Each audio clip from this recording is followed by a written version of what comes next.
इराना तो क्या होगी? अब ते कहाँ जात हस? मैं रायपुर जात हूँ। हाँ वो रायपुर में नवा नवा गाय निकले के थे।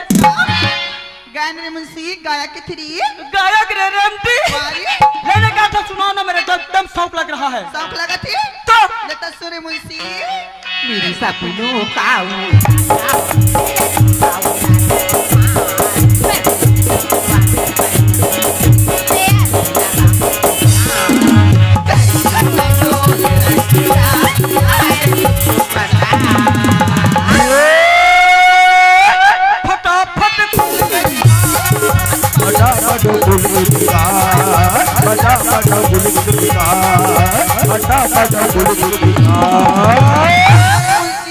हटा सावन की घटा की थी वाह उसने क्या